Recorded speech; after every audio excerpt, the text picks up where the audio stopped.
Hey, Monica, did you know it's now even easier to listen to Round the Hay Bale podcast? What? Really? How easy? That's right. All you have to do is say, Alexa, play Round the Hay Bale podcast. Playing Round the Hay Bale from Apple Podcasts. Ooh, we fancy. Tune in to Round the Hay Bale every Monday at 9 a.m. Central. Round the Hay Bale is brought to you by...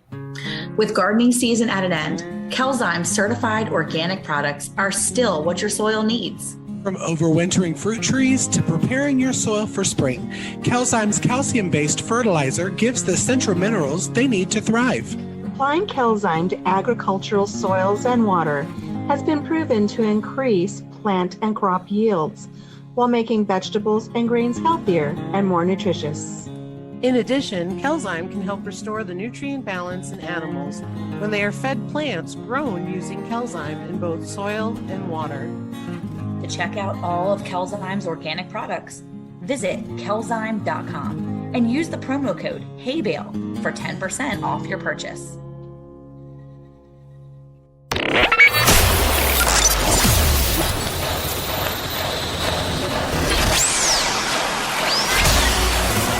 Grab a cup of joe and gather round the hay bale with your hosts, Alicia from Country Mama Musings, Cayce from Ormsby Farms, Lisa from Yogi Hollow Farm, and Monica from Bland's Promised Land Ranch. Now, here they are. Hey, y'all. Hey.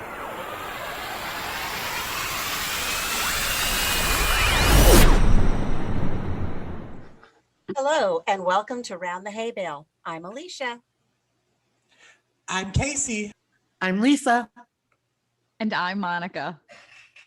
On today's episode, we're talking about prepping for your fall garden. And who better to have join us than our friend and sponsor from Cayce? Let's welcome back to the Hay Bale, Stina! Before we get into our discussion, we want to thank our sponsors. And this episode is brought to you by Cayce. Again, a huge thank you to Cayce and welcome, Stina. How are you? Yay! Hey guys. Thank you so much for having me again. I am so excited to be here and to connect with all of you. You guys are such a wonderful team, and I'm just so excited to be back on Round the Hay Bale. We are thrilled to have you here. So thank you for coming back. And we've really enjoyed having Cayce sponsor us, not only because of this amazing product, not only because of the fact that you're so dedicated, you came and visited us, and also because that product is amazing.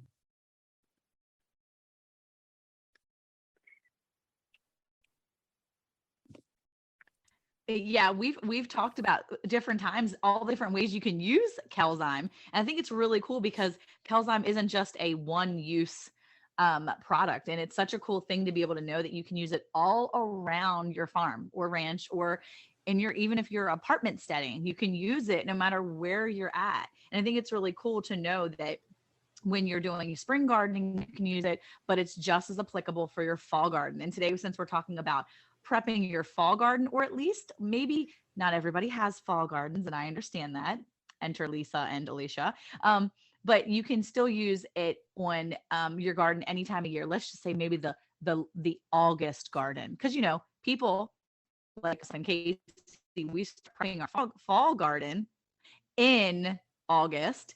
And so I know Lisa and Alicia will still have gardening stuff that they're doing still in August and into September a little bit. So you can use it any time of year, but specifically on the fall garden, I know that my tomatoes are getting ready to have a second round of tomato flourishing. So I'm excited to be able to put the Cayce on my tomatoes, because I think you had told us before that Cayce is super helpful with preventing tomato blight. Is that correct?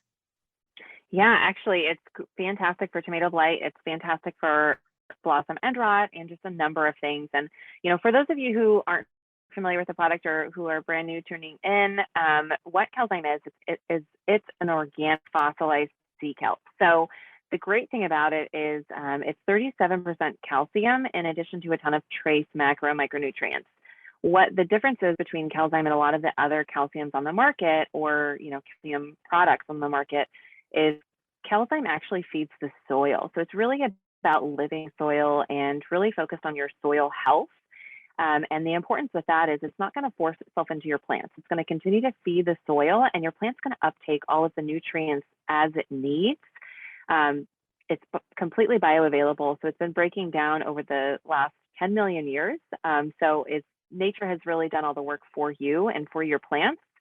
And it's really just going to feed that soil and help your plants thrive as they need. So the great thing about this in terms of like fall planting specifically is it's going to continue to feed your soil, whether you're planting for the fall, whether you're doing cover crops for the fall, or whether you're kind of letting your soil just relax during the fall season.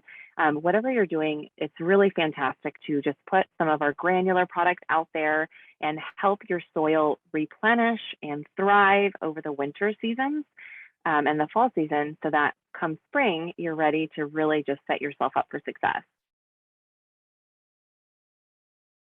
That's great, Stina, because that was one of the questions as I was going to ask you, because being in zone 5B, I don't put in a winter garden, but it's nice to know that once I'm done here with my spring and summer garden, I can put some Calzyme in and let that just work into the soil over the winter. And I'm one step ahead of the game when I get to spring. And speaking about with your tomato crops, with the blight and the blossom end rot, you visited me just a week ago and I showed you that I have tomato beds with Calzyme and tomato beds without Calzyme. It was a huge difference just in the crop itself, and everything that did not have Calzyme, I was suffering from blossom end rot, but I've had no blossom end rot at all this year in the beds that I put Calzyme in. So it really is a great product. And not only that, but everywhere we looked, there were so many tomatoes. I mean, I felt overwhelmed, and I'm a tomato aholic. So it was amazing to see just how much it produced. And a lot of that is because that calcium, some people will feed their tomatoes because tomatoes love to eat, right? And so people will feed their tomatoes a lot of these nitrogen-rich fertilizers. And the problem with that is you're going to get really tall, really beautiful leaves and plants, but you're not going to produce any fruit. So without that balance of, the calcium, the cytokinins in the Calzyme, you're not going to have that actual fruit production, which is incredibly important, because why plant a garden if you're not going to get any fruit production, right? So the calcium is really important in that instance, because that's going to help really the uptake of all the nutrients. It's going to make sure everything can push through your plants, and that you're going to be able to produce that massive fruit, which we saw at Alicia's place. And it was absolutely amazing to see. Alicia, thank you for sharing that with me. Yes, and for anybody who sees the video that Stina put out from her visit here to the farm, I want to remind everybody that for the Amish paste tomatoes that we highlighted, that's only 2 plants. Those were 2 seedlings that I put into that raised garden bed. And after Stina left, I harvested just a small portion of it, and it was 30 pounds of ripe tomatoes just right there. And I must have, I don't know, probably 60, 80 pounds more to harvest once they start ripening and blushing up. So it has done wonders for my garden this year. So I kind of wish I could do a fall garden, because I can only imagine what I would get in the fall, but I'm happy to prepare for next spring. I'll tell you, since you mentioned the Amish paste, Alicia, that's one of the things that we grew. And of course, we used the amazing Calzyme. And even though here in Georgia, where a lot of places have not had rain, we have been super suffered with about 14 days of straight rain, to where my tomato plants are just done for the day, done for the year. But what I'm using Calzyme for, and I'm so excited, is our orchard, because I remember talking to you, Stina, about basically prepping fruit trees with Calzyme, and how much it does help when they're in dormancy over the winter, how the Calzyme actually does help. Do you want to talk more about how Calzyme and the fruit trees, how those work together?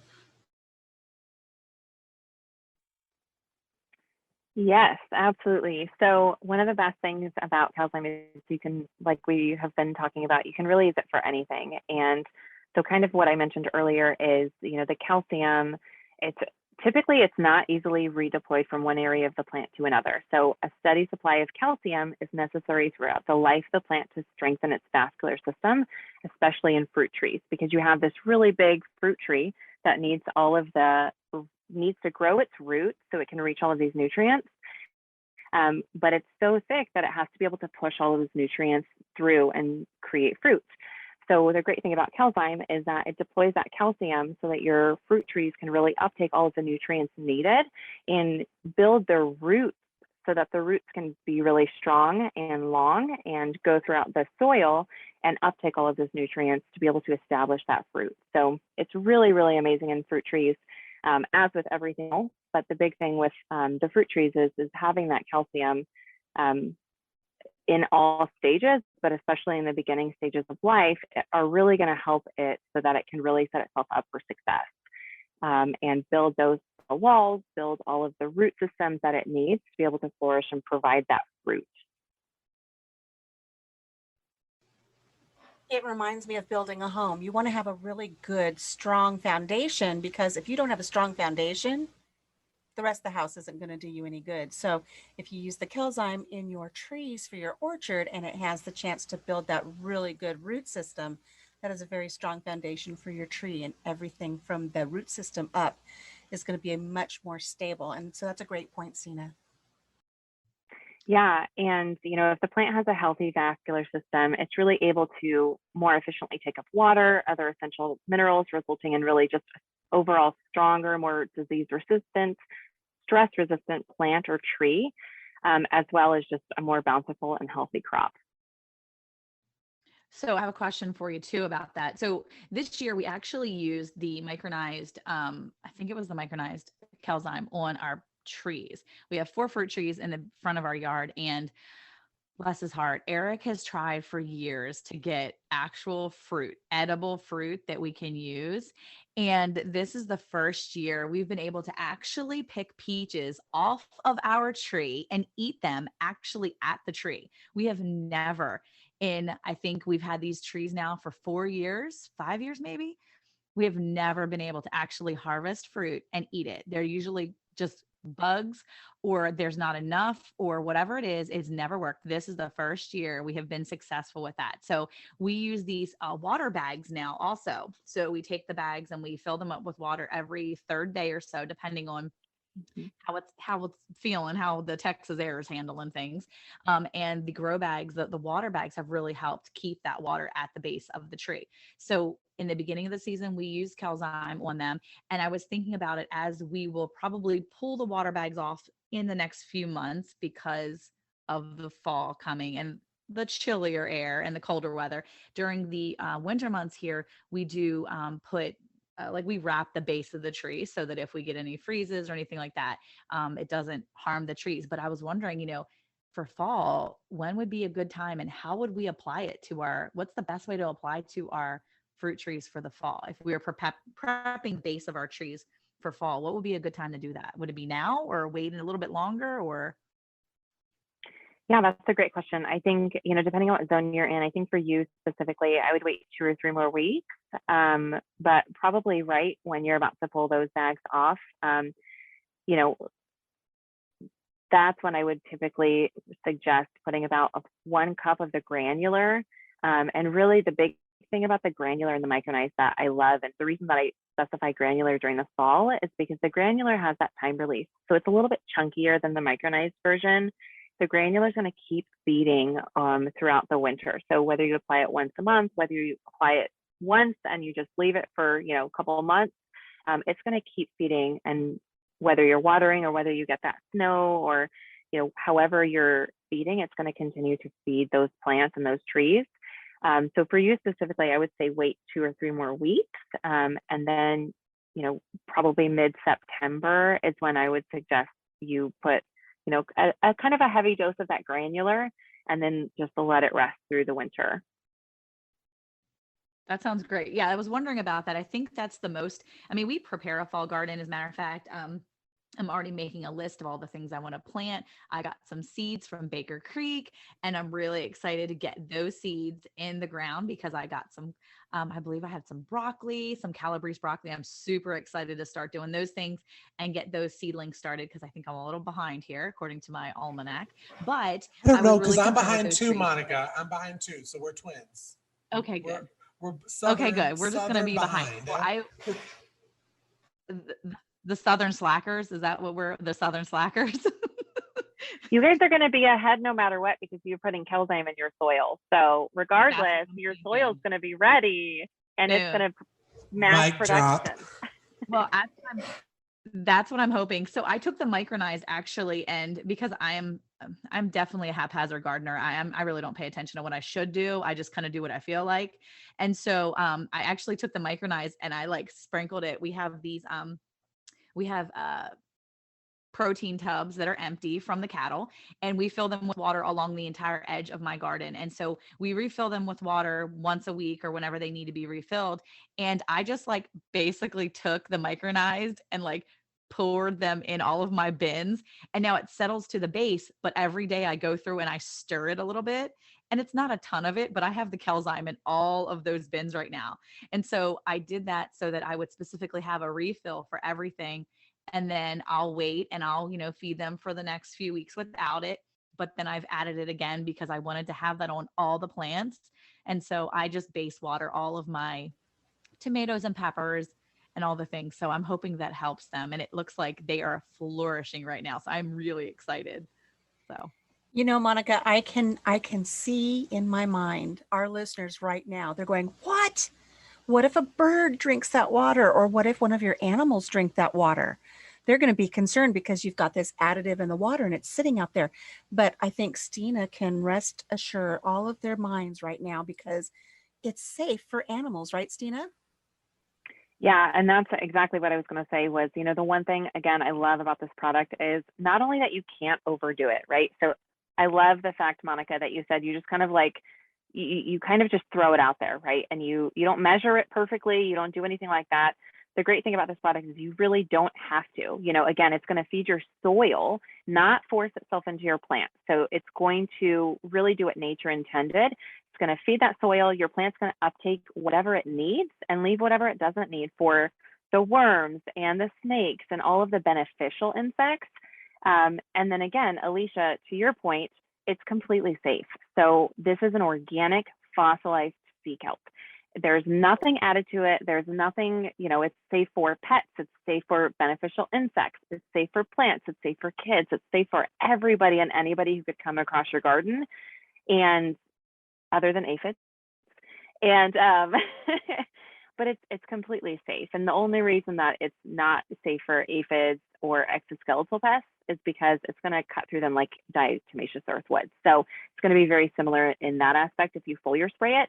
So it's actually great because it's going to feed all of your beneficial insects and hurt all of the non-beneficial insects. So you're going to get the best of both worlds while feeding your plant, feeding your soil, and just really creating this really fantastic ecosystem in your garden. I agree. And I think that's one of the things that I really like about it. In fact, the other day, we finally got some rain, as you know, Stina. and we actually had some the next day as well. And one of the things that we did was I didn't have enough Chelzyme because I use it on everything. So especially with the pastures, I, happen to have in my garage a 10-10-10 fertilizer, and we threw it out in the pasture. And, right away we have to look at dates and everything because we can't put any of the pigs in there for at least 4 weeks. Luckily we had a really good rain after we applied it. But, that's one of the things I would look into moving forward, is because then I don't need to worry and have that timing about, can my animals go in that pasture? Because the reality of it is we don't have a lot of pasture land, right? So we need to be able to rotational graze as much as possible.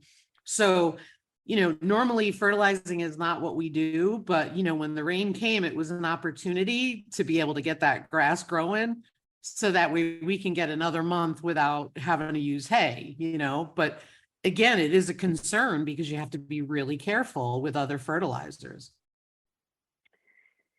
Yeah. And, on that note, one of the other things that I absolutely love about this product is we've actually done testing on, animals that graze the grass grown with Chelzyme, or the cover crops grown with Chelzyme, or those type of things. And it's been amazing to see how many of them do not get sick, because all of the micronutrients and macronutrients that are in Calzyme that are transferred into the grass or the plant or whatever you're growing with it, again, building that immune system within the plant and that cellular structure within the plant, and then transferring those nutrients into whatever's consuming that product, you're seeing a mass reduction in pneumonia or any disease or any sickness or ailments that can hurt your animals. So it's also this really, really exciting concept of everything that you're feeding that soil that's transferring into that plant, that's transferring into whatever you're grazing on that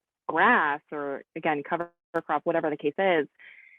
It's actually incredibly beneficial for your animals, because you're then building them on a cellular level and building their immune system. And it's, again, completely safe. You know, kids can go out and throw it into their gardens. It's really exciting. And one of the things about the what people don't think about is with, you know, like with compost, or if you go and you get manure from a farm, right? And I was having this conversation with somebody the other day. You know, part of the problems people have with their gardens is because they're getting that manure from a farm. And I don't remember the name of it. I'm going to have to look it up, but there is some chemical compounds or some sprays that are used in the farming industry that are then live in the soil or live in the manure piles that you're getting or the compost that you're getting. And so you're bringing it home and it's living in your soil. And so that's another reason why I'm leery to get compost from other areas, because I don't know where it's coming from. You know, so I think that's another great point, right? When you have that fertilizer, let's enrich the soil that you have. Alicia, were you going to say something? I was going to piggyback a little bit off of what Stina was just sharing about all of these great health benefits for your animals, because they're eating what these plants have as an uptake from the soil that's been treated with Calzyme, or nourished with Calzyme, I should say. And I just like had this light bulb go off. It's like, oh my gosh, same for us. The soil's being fed, the plants are uptaking, it's producing the fruit. We're eating the fruit, and we're going to have those health benefits as well. And I don't know why, but I just had completely overlooked that before. I had looked into what we've all been sharing about animals and how it's okay for the animal stuff, but I didn't even think about for ourselves how it's going to have that benefit for us. And I think that is a really great point. I couldn't, Lisa. I think also that Yeah, I was just sorry, Monica. I was just going to piggyback on what Alicia was saying on that. I think it truly does make the fruit, the veggies, the crop taste better, because doing a comparison of the food that we grew this year using Calzyme to the food that we grew last year in our tester garden with no Calzyme. I won't even talk about the fertilizer that I used, Sina, because you may laugh at me on that one. But I have had so many people, even before we got on the air tonight and talked, Monica was talking about that I had given her some tomatoes and her mother ate the tomatoes and that they were the best tomatoes ever. I have given tomatoes to family and friends this whole tomato season because I've just been getting a lot of them. And everyone has said, oh my word, these tomatoes, they are just, I can't explain how good they taste. I attribute that to Calzyme because, as our wonderful Lisa says, I Calzyme the crap out of everything. Like, if you're looking a little sad, I spray you with some Calzyme. You're looking a little droopy, I'm gonna spray you with some Calzyme.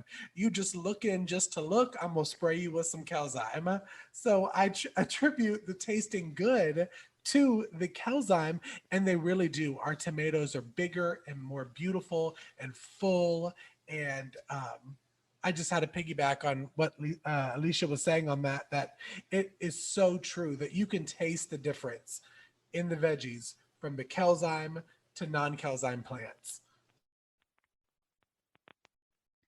Well, I was going to say too, one of the things I was thinking about was because we graze our animals, obviously, on our pasture here, and we have quite a bit of land, and we have tried several times to use organic fertilizer. So we made rabbit tea a few years ago, That was a mess. Thank you very much. But I could see Kelzyme being a lot easier to administer via the tractor because we have a big fertilizers. We have like a big tub that you could put Kelzyme in. So that might be something that we're going to be looking at in the future, is buying some Kelzyme in bulk so that we can actually spread that on certain areas of our pasture, because that would be really good to have that there to just help our grass, or just because we do rotationally graze our animals. At times we section off areas. And I mean, look, I can tell you right now, grass-fed beef tastes different than grain finished, grass-fed, grain finished, grain fed, grass finished, all of it. If you have just 100% grass-fed, it tastes different each time. I know there's a difference when I'm providing meat to my customers and to my family when it's only eating grass that we have provided. When we buy hay, we don't even buy fertilized hay because we don't want anything in our hay or grasses that we're feeding to our animals. And we have to trust the producer that we're getting the hay from, that it's non-fertilized. We have to trust that because we can't provide it for ourselves. But what a cool opportunity for us to be able to put something else even better into our own ground. I mean, we're trying to add different things, but we do not want to fertilize our ground with anything that we don't know is natural. Obviously, knowing that Kelzyme is, it seems like a really good option for us as a family to look into getting it on maybe a little bit of a larger scale. So what's the biggest container of Kelzyme that I can buy, just for reference? I'm going to make a note real quick and let Eric know. Yeah, Monica, that's a great question. And we get this question a lot. We actually work with a lot of farmers, especially right now with the big Regenerate America movement. People are really focused on regenerating their soil. So we actually sell in 1,000 and 2,000 pound totes. So you can buy, I actually just sent out a truckload to Smith, Nevada for the same exact reason. They're going to be growing their cover crops. They're already seeing incredible results from that. And, you know, we'd be happy to share that information with anybody interested, or have that conversation with anybody interested. But that's one of the biggest things we do, is we work with farmers to make sure that they're growing the right grass, the right things for their animals to be able to flourish.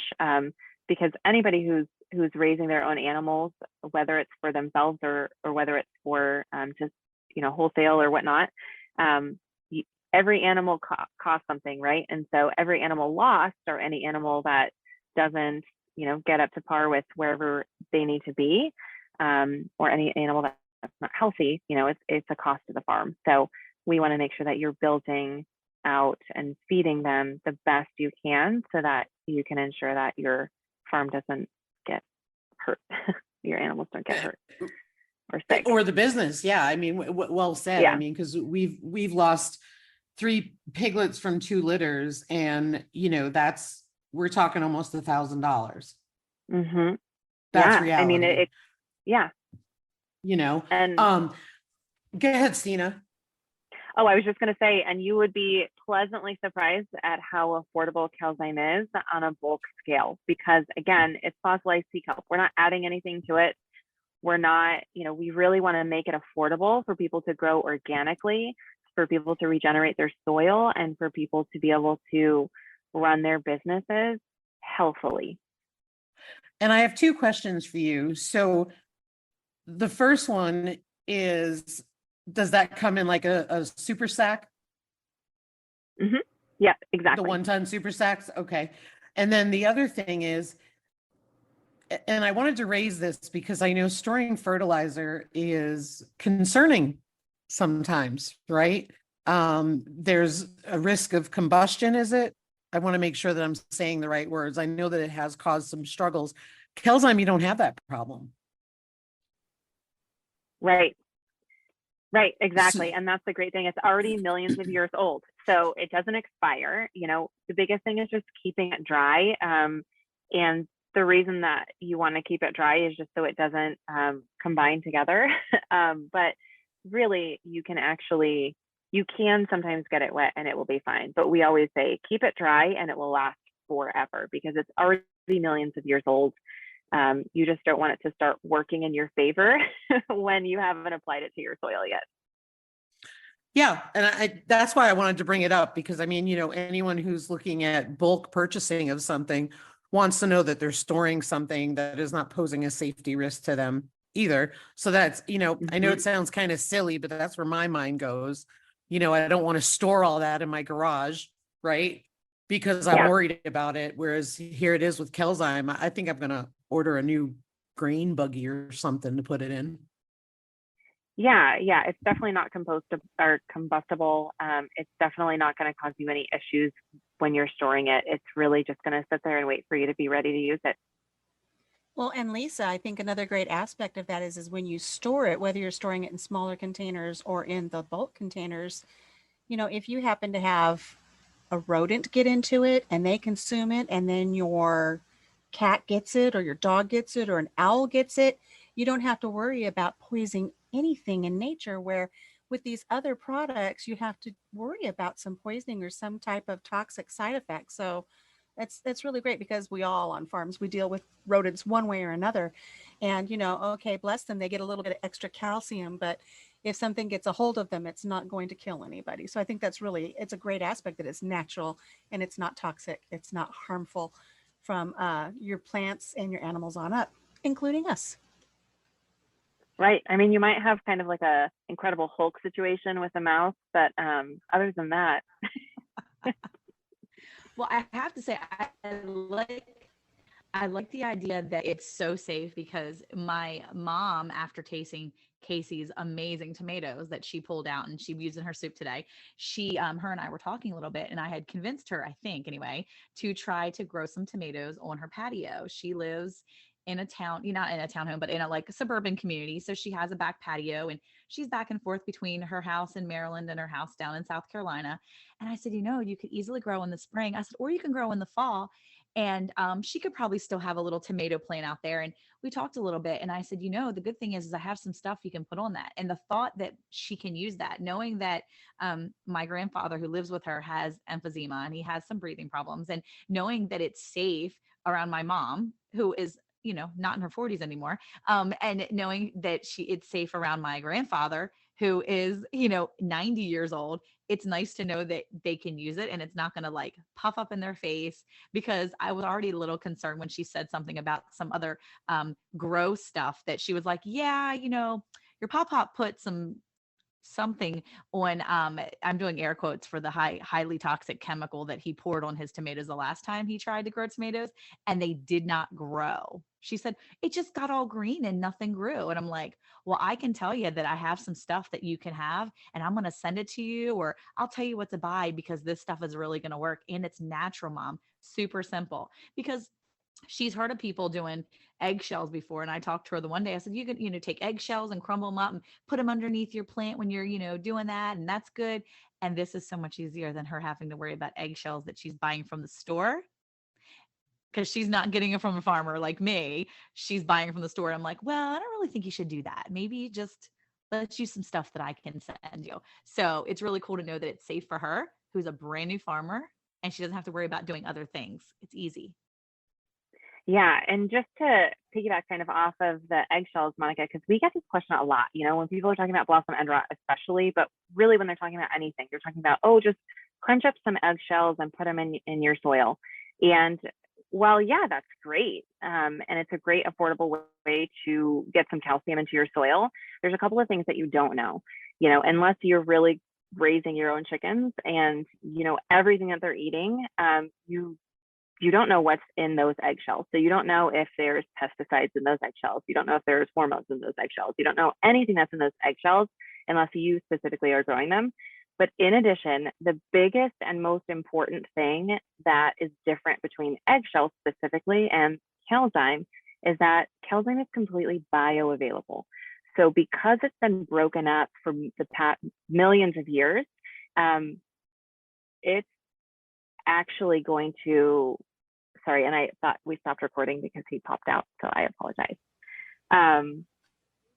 So because, Kelzyme is bioavailable, it's actually already broken up for your plants to uptake and your soil to uptake as needed. So the bioavailability is one of the key pieces of Kelzyme, and that's why you're actually going to see results within 3 to 5 days.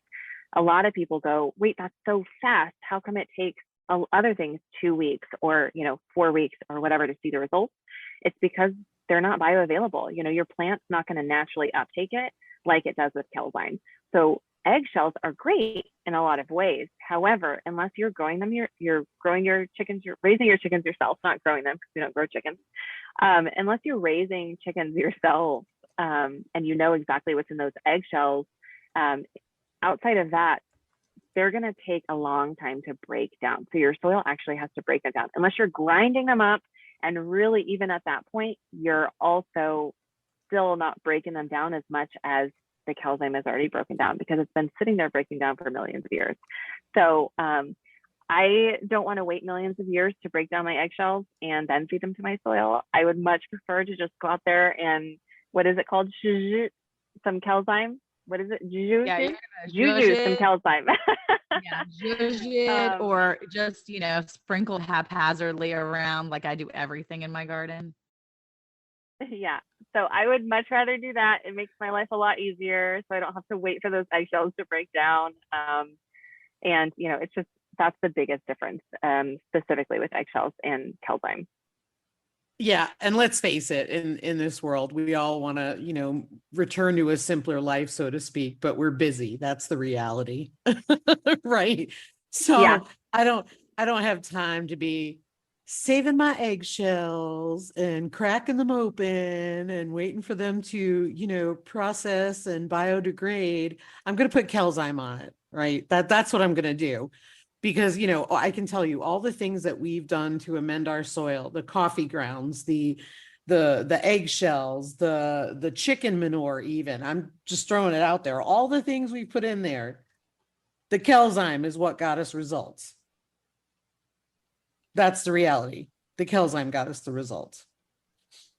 Well, I have to say, we take a lot of time to build our compost pile. It's one of the things that I think Eric is the most proud of here, is building that compost over the entire season. As a matter of fact, in a lot of our videos, you're going to see behind me in our kitchen is a stupid, nasty, funky, disgusting little compost shelf. It sits on the side of my cabinet. It is so annoying. I'm constantly getting it out of I'm like, could someone move that if I'm in the kitchen?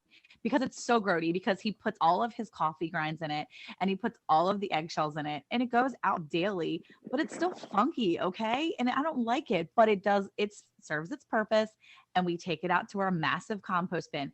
But I could see Eric now, he would already be like, why are you saving all these eggshells? And I could be like, well, to cook them and then grind them up and then put them in my garden. And he's going to be like, it's compost, put it in compost. So we're all about just throwing everything into one, easy for us. Because honestly, look, I'm going to be honest with you.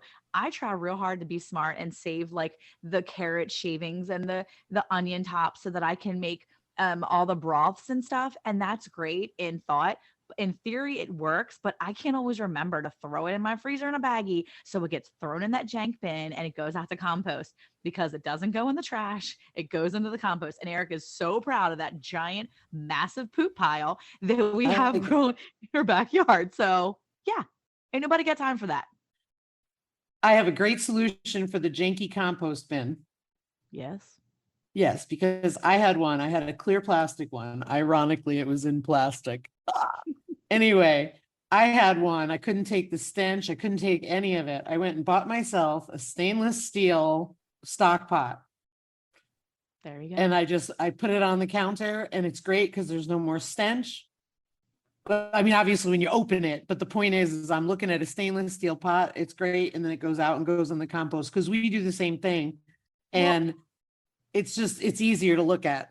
Okay. But the problem is if I get a big if I get a big stock pot and throw that on my counter, then it's going to be like, challenge accepted. Don't take it out until it's full. And you know how long it would take to fill up the compost stock pot? Yeah, like days. And then it would be nasty and super jank. I can deal with like little jank, and we don't even smell the compost bin here because it's small enough that it gets filled up like every day. And it's nice. It just looks ugly. Like it looks ugly. And I bought it because when we were like chopping stuff on the counter, you can just like scrape it into this little like bin that sits there. It's all cute. And it was really cute at first. And now it's just gross. And I'm just like, I'm gonna have to get a new one now because he made it ugly. But but that's just how I think things through. But yes, the compost bin is the way to go. And I'm excited to be able to say, oh, we're throwing everything to compost, and then I can calcine the crap out of everything else, because it's going to work in my garden like it's been. It's going to work on my trees. And I'm really excited to see how I can use it in my pasture. Even actually, I'm thinking about using it on the front portion of our pasture where we keep our weanlings. When we wean our calves, we leave them in just a smaller portion of our pasture in the front. And so they're usually on hay or whatever it is, but I'm excited to be able to sprinkle the calcine maybe in that front area and see how that grass grows over the next few weeks in relation to the rest of the pasture where they're maybe grazing a little bit more, but they're kind of doing their thing, because this is an area where we don't have any cattle right now. So I'm excited to kind of see if I can encourage the growth while we're getting a little bits of rain here and there. So yeah, that's a new challenge for me now, is calciming our pasture. So I'm excited to try it. Just calcime the crap I'm out of super it, excited Monica. to hear how that goes. I'm going to calcime everything. Well, I will say, so if I'm doing my fall garden and I'm ready to put these things in the ground, and let's just pretend that I'm actually on target and I have seedlings to start planting soon, is it best to put down a liquid? Like, normally when I plan my fall garden, we add fresh compost that is, obviously our compost has been sitting in the extreme Texas ridiculoso heat. And so it's nice and broken down, and we've got a good area of composted stuff.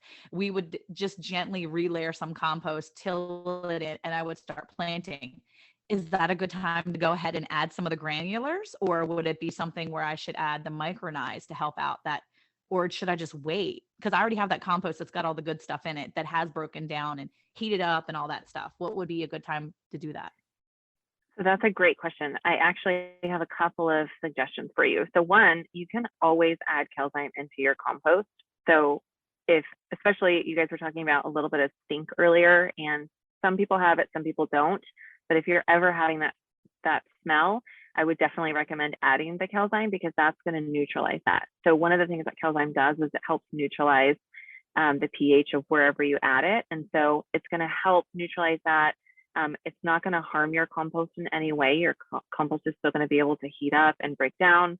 But adding that in is just going to help all of that microbial life. So it's great to add into your compost. In addition, when you're fall planting, what I would recommend is a couple of things. One, you can always add it when you're germinating. So people always say, don't add fertilizers when you're germinating. Again, the difference with this is it's actually an amendment, and it's actually really, really natural, organic, fossilized sea kelp. So when you're adding it to germination, you're actually going to increase your germination rate skyfold. One of the biggest reasons is because we have cytokinins in the fossilized sea kelp. So cytokinins is a natural hormone that occurs, and it's actually vital to the health of the plant. So it's really important for your plant to be able to have cytokinins, especially during growth, and because that's what's going to encourage the growth of it. So you can always add it during germination. Anytime you're doing seedlings, I always, after germination, I always put maybe a quarter teaspoon of either micronized or granular, whichever you prefer, into the soil, or if you're using any kind of square or anything like that, we'll go ahead and you can put it in there. But anyways, I put it in the soil with the seedling or with the seed, and then you're actually going to see root ball development in 4 days versus 9. So the biggest thing about the growth with everything that calcime has is you're going to see those seedlings sprout in half the time. Because you're building up their immune system, you're building up everything internally on a cellular level so that it can absolutely flourish. And I'm going to see, Alicia, did you have a question about that real quick? I did, because, and this is something I wanted to talk about, because, Lisa has been such a great proponent for cracky and hydroponics. And I have a lettuce garden in my kitchen thanks to her, and I'm ready to start some new seedlings. And I wanted to do that this week. And I was wondering, when can I put my calcime in? And do I even want to put it in for lettuce? I think I do. And because you're so right, because so many times we're told don't do anything while you're in the germination process. And so I was just going to put regular water in and then mix up a batch and kind of top things off. But from what you're saying, I could probably just mix up a couple gallons of some really nice water with some Cayce in it, and I can start all of my lettuce that way right from the get-go, correct? Mm-hmm. Yeah, Awesome. and you're actually going to help your lettuce start fresh, like start as strong as possible from the very start, because you're already building that immune system. They're already going to be able to fight disease, and they're already going to be able to really just flourish. So you'll see your germination rates skyrocket, no matter what kind of seeds you're using. So that's one of the most exciting things. And again, completely organic. So it's natural, it's organic. You don't have to worry about anything that you're doing. You're not going to ever have any burn. You're not going to have any lockout. It's never going to have any issues from that aspect because of the high calcium. But back to Monica, back to what you were asking, once you're going through the transplanting, typically what I recommend is that you go ahead and sprinkle the granular across the top. So you can add it in with your compost. You don't have to measure it perfectly. If you want perfect measurements, you can always reach out to me directly and ask. I'm always happy to answer those. But typically what I do when I'm transplanting for fall is I just scoop half a cup of Cayce granular and I sprinkle it as I go. And then when I need more, I scoop half a cup of granular and I sprinkle more as I go. So again, the great thing is it's going to continue to feed over time. You don't have to worry about it. You can't overdo it. It's just going to continue to feed that soil. So that's good. So I don't have to see, I don't like to measure when I'm cooking, when I'm doing anything. That's why I don't do a lot of cooking videos on my channel, because Eric's always like, oh my God, this tastes amazing. You should share this recipe. And I'm like, no, because then I have to know how much I'm measuring. I can't just be like, yum, this tastes good. Figure it out yourself, people. So the same thing is for my plants. I don't actually measure. I don't believe in real measuring or even spacing out plants properly. It's pointless, and my mind doesn't get it. So it's nice to know you can just take a scoopful and just kind of start sprinkling it in, because I really am a haphazard gardener. A lot of things in my life, I just live haphazardly. So that's really good, because I would rather just sprinkle whenever I can and whatever I'm doing. And the same goes for like container gardening too, right? I mean, like if I am container gardening over the fall, if I want to do herbs in my kitchen, maybe not the Kratky method, not the hydroponics, but if I'm doing herbs in the fall and I want to grow some things inside, I can do that too, correct? Yeah, absolutely. Absolutely. And your plants are always going to tell you, right? You're always going to look at them and be able to tell whether or not they need something else. But I would just typically start with, if it's an inside and it's herbs, start with like a tablespoon and then go from there. It's going to be really easy to tell, and they're going to love you for it. Well, I'm looking forward to trying it also with overwintering. And I know this is not fall gardening necessarily, but I'm excited about trying it with overwintering my peppers, because I do have a greenhouse this year. Last year was the second year I tried to overwinter peppers and I failed. And so this year I'm hoping maybe the third time will be the charm for my overwintering. I've figured out how to use a greenhouse, I think, in the winter here for Texas. I've got a heater for my greenhouse. I've got the greenhouse. I'm never going to figure out the Texas weather, but I'm going to try my hardest. And now I've got Cayce under my, in my arsenal. And so I'm going to use that with all my stuff that I'm going to keep and overwinter in my greenhouse. So I'm excited to be able to use that in my fall garden and into my winter overwintering, because I feel like that's going to just help them at least maybe stay alive through what I'm going to try to do with them. So we'll see.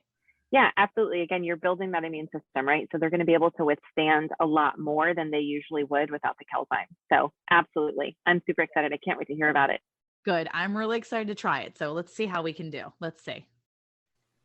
Well, Cayce, Stina, are you going to be, I was going to say, Cayce, are you going to be Cayce-ing your fall area? I was just, we're thinking the same. We're Southern twinsies. But no, I wanted to ask, of course I'm going to be Cayce-ing my fall garden. I just put in, because I am the junior gardener. I did not know that winter squash did not mean that you plant them in the summer and they're ready in the winter. So I planted them about a month ago. But my question to you, Stina, is when we have pulled up our fall garden, okay, so we're done for the year, We want to give the soil a rest.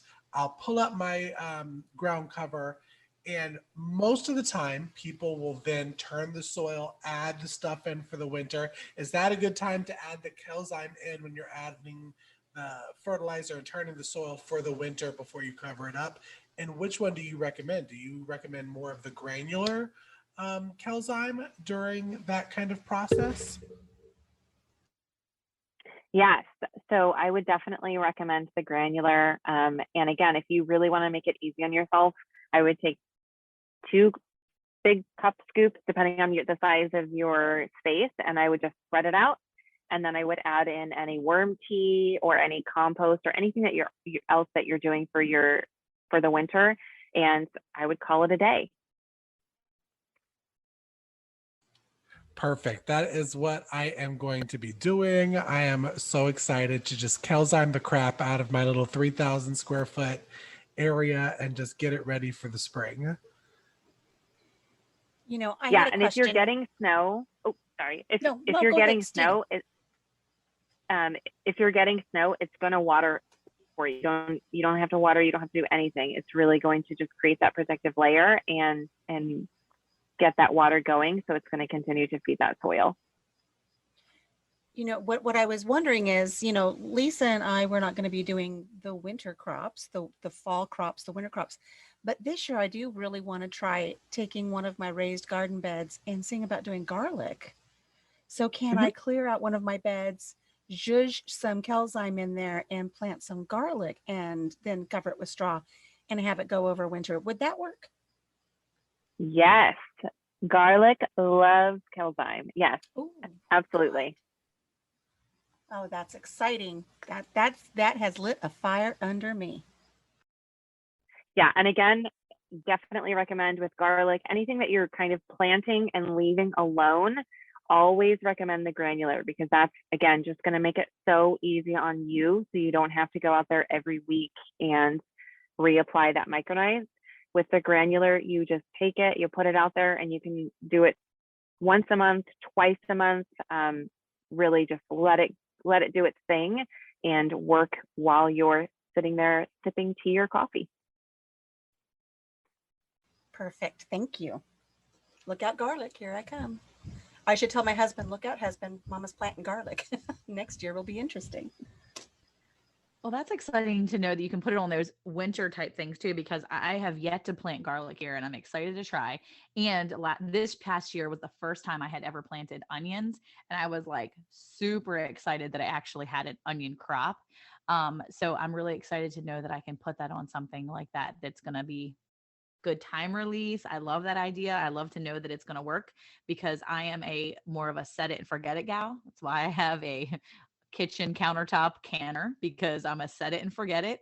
And I like to be able to put it somewhere and be done. I have too many things going on in my life that I don't have to worry about what is happening with my garden. I need to be able to get out there, get what I need to get done, and move on. So fall garden wise, I'm planting broccoli and kale. I'm going to make sure I have some cabbage, cauliflower, celery. I'm super excited to get that stuff in the ground and maybe actually start putting little seedlings together. But now that I know that I can do my seedlings and use it for germination, I'm going to actually do that this week, because I am super behind. I am the super Southern slacker, and I'm going to see, maybe the Cayce will help me get ahead still, like you said, and be able to catch up with, me feeling like I'm behind here.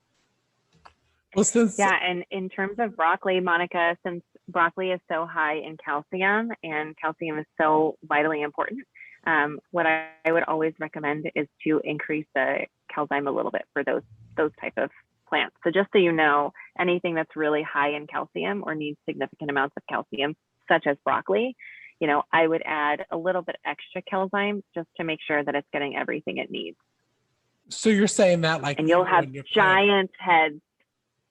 Yeah, and you'll have enough broccoli to feed like your entire family. And I know you said you have 8 kids. So yeah, I have 8 kids plus my daughter-in-law, so 9 basically now. And we always have family dinners each week, so it's nice to be able to have enough for everybody. She is a football team. Yeah, I've had a bunch. Well, you'll be able to feed them with 1 head of broccoli with Cayce. Don't worry. People are going to be like, did you use that miracle stuff? And I'm going to be like, no, I Kelzymed it. That's what I did. Figure it out. The miracle thing. Now, what about Stina? What about carrots? Because like Monica, I am very late putting in my fall. Me and Monica are just on our own time schedule, so we're not even going to say late anymore. We're right on time for our schedule. But I'm doing, of course, broccoli. We live in our Right, right. But I am doing broccoli, but I'm also doing carrots, and you've already talked about lettuce. So when I direct, so the carrots, do you recommend zhuzhing the Kelzyme in with the soil at that point too? Yeah, with carrots are a lot easier than broccoli or some of those other things. But carrots are going to love Kelzyme. Again, everything is going to love Kelzyme. So you really don't have to micromanage the Kelzyme, which is nice. Everything is just going to flourish just by having Kelzyme present in the soil. Again, I just recommend anything that's higher in calcium content, like the broccoli, to increase it just a little bit, just to make sure that it's getting everything it needs. But with carrots, yeah, it's going to love it. So just throw it out there and watch them fly. I'm so excited. And make sure to take a Excuse video me, I have because to. I want to make sure to everybody can see it. Excuse me, I need to go Kelzyme my garden and my broccoli. I was going to say, do you have broccoli in your greenhouse right now, Lisa? No, I think it's too hot in the greenhouse because I know broccoli needs cool, moist soil. Yeah. And so you guys talk about a fall garden. I started mine back in end of March, beginning of April. And that's pretty much when my fall garden started. Because I'm literally, at the point where we might get some broccoli heads. That's super exciting. I can't wait to see your broccoli blow up with Kelzyme. Blow up your broccoli with Kelzyme right there. Alicia's going to put it on a tee. There you go. Put it on a tee. Blow up your broccoli with Kelzyme. Get your fall garden ready. Blow up that broccoli. That's I'm right. really excited. I'm My really broccoli blows well then. with Kelzyme. I will say we have literally had the best time talking about fall garden stuff, how to amend the soil, all the different ways you can work on your fall garden.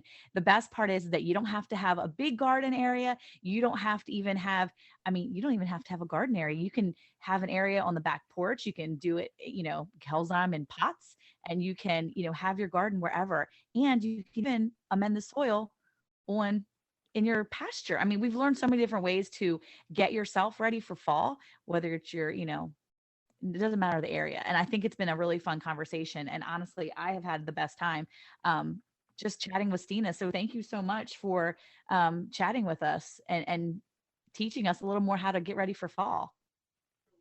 Absolutely. And thank you so much for having me. It's been so much fun to connect with each of you, to visit each of you, which is so exciting, and to learn more about each of the regions and how you guys are just thriving in your homesteads and learning as you go. I love being able to identify what's working and what's not working, and just how Kelzyme has taken your homesteads to the next level in so many different areas. So thank you again so much for having me and for giving our product a try. I want to say before we wrap up our show, I think it's got to be just as equally important as how well this works for our product is the customer service, and just getting to know Stina and how she converses with us. She writes us, she stays in touch with us, she's visiting us, she's out and about. This company is invested in those that they serve. This is not just some company that wants you to buy their product. This is a company that wants you to become invested in their product, and they become invested in you in turn. And I think that's one thing that I have enjoyed more than anything, really. Okay, my tomatoes are amazing. I'll give you that. And Stina can profess to that.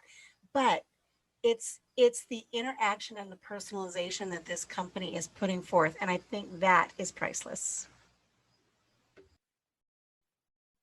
Thank you so much, Alicia. Yeah, that's pretty awesome. I have to say, I'm really impressed. I'm really impressed with not only the product, but the people. So thank you so much. And speaking of sponsors, I talked to you guys about some of the broccoli that I had that I can't wait to put in my fall garden. And I got my Calabrese broccoli seeds from one of our sponsors at Baker Creek Heirloom Seeds. And I'm super excited because we are actually on Instagram. We are giving away a $40 gift certificate to Baker Creek Seeds. I'm super happy about that. I feel like it's such a huge, that's like a big giveaway, guys. So go and check out over on Instagram, go check out the post, and you can enter there to win that gift card. Seriously, don't wait. Go check it out. Check out the post. You're going to be able to enter to win, and you're not going to want to miss it. So I think it's time to hear a little more from our sponsors. Seeds, seeds, and more seeds. Baker Creek offers one of the largest selections of 19th century heirloom seeds, with their catalog featuring about 1,000 stunning heirloom varieties. Baker Creek, their mission is to provide the seeds of a sustainable food supply for everyone and keep heirloom varieties alive for future generations. They believe that farmers, gardeners, and communities have the right to save their own seeds, and in doing so, preserve seed diversity and food security. We want to thank Baker Creek for being a hay bale sponsor, and you too can request your free catalog from the Baker Creek site in our LinkTree link below.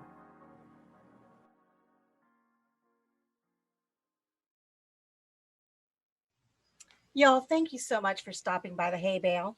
We hope everyone's spring, summer gardens and their fall gardens have brought them some abundance of food, and that you're beginning to plan for those fall gardens. I know that was redundant, but you know what I mean. For more information on Calezyme and how to get your products for yourself, be sure to use our promo code HAYBALE for 10% off of your purchase at calezyme.com or visiting our LinkTree link in the bio. And if you're enjoying our third season of the podcast, which I know you are, add us to your favorites by pressing the plus or follow button. And by rating the podcast and leaving comments, it really helps us to grow. And we really appreciate it. Alrighty, friends, we will see you on next week's episode.